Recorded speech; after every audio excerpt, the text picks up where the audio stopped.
হৈ আহিমে তোমাৰ বাবে সপোনো সঁচা হ'বহি দুয়োৰে হেংদামে সাহস আনি দিব দুয়োৰে মিলনৰে সাক্ষী হ'ব তোমাৰে নাই মোক জুমি চাব উঠা দেৱে চকুলো মচিব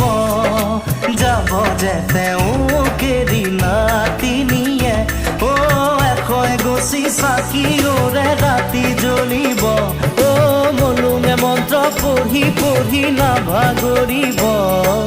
বুকু দুৰু দুৰু কপিছে